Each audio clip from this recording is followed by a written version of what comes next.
جنت مل جائے گی، اور جنت دنیا سے کروڑوں گنا زیادہ بہتر ہے۔ تو ابراہیم علیہ السلام تھوڑا سا آپ کی جو ایک رنج تھا وہ دور ہوا، اور ابراہیم علیہ السلام نے، بڑا طویل واقعہ میں مختصراً عرض کر رہا ہوں، ابراہیم علیہ السلام نے چھری لی اور حضرت اسماعیل علیہ السلام کی گردن پہ رکھ دی، اور چھری سے آپ کو ذبح کرنا شروع کر دیا، لیکن چھری نہیں چل رہی۔ تاریخ میں آتا ہے کہ حضرت ابراہیم علیہ السلام نے جب بہت طاقت کے ساتھ ذبح کرنے کی کوشش کی لیکن چھری نہیں چلی، تو بیٹے اسماعیل علیہ السلام نے فرمایا کہ اے میرے بابا جان، آپ ترس نہ کھائیے، بلکہ جو اللہ نے حکم دیا ہے اس کو بجا لائیے، اور اس چھری کی نوک کو میرے گردن کے اندر کسکے سے داخل کیجئے، کسکے سے گھسوڑیے، تاکہ یہ اس کی نوک سے میری گردن تار تار ہو جائے۔ تو ابراہیم علیہ السلام نے ایسا بھی کیا، لیکن وہ چھری نہیں چلی۔ غرض کہ ابراہیم علیہ السلام نے غصے سے اس چھری کو پھینک دیا کہ چھری کاٹ نہیں رہی ہے۔ جیسے ہی پھینکا، ایک تاریخ میں آتا ہے کہ وہ چھری جا کر ایک پتھر پہ لگی، تو جس پتھر پہ جا کر وہ چھری لگی، پتھر کے 2 ٹکڑے ہو گئے،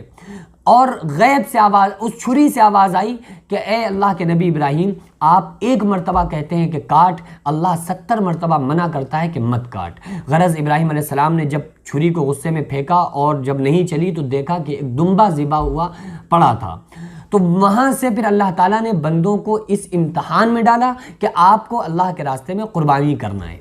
اور ظاہر ہے کہ اللہ تعالیٰ نے قرآن مقدس میں فرمایا لحومها ولا دماؤها ولكن يناله التقوى منكم،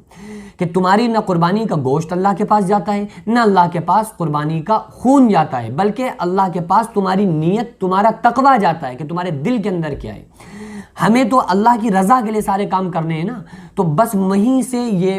ایک جو اللہ کے نبی ابراہیم علیہ السلام کی جو سنت ہے اسی کو فالو کرتے ہوئے آ رہے ہیں۔ ہم اس لیے کرتے ہیں چونکہ ہمارے نبی صلی اللہ علیہ وسلم نے بھی اس کام کو کیا اور ہم کو کرنے کا حکم دیا کہ ہر وہ شخص جو صاحب استطاعت ہو، جو صاحب نصاب ہو، وہ قربانی اس کے اوپر اس کے لیے کرنا لازم ہے۔ اس سے ایک تو یہ ہوتا ہے کہ آپ غریبوں کا بھی پیٹ بھر جاتا ہے، اور مسلمانوں کی نیت کا بھی پتہ چلتا ہے کہ ان کی نیت صاف ہے، اللہ کے لیے وہ قربان کر سکتے ہیں۔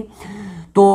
اور بندوں کا ایک امتحان بھی ہوتا ہے جو پوری سال جلسوں میں یہ نعرے لگانے والے کہ ہم اپنی نبی پر جانیں قربان کر دیں گے، جانیں قربان کر دیں گے، کہ دیکھیں وہ حصہ لے کے جانور قربان کرتے ہیں یا نہیں، یا جانیں قربان کرنے کے صرف دعوے دیتے ہیں۔ تو ایک صاحب نصاب کے لیے، جو صاحب استطاعت ہے، ان کے لیے ایک بہت بڑا امتحان بھی ہے۔ اس لیے ہمیں حضرت ابراہیم علیہ السلام کے اس عمل کو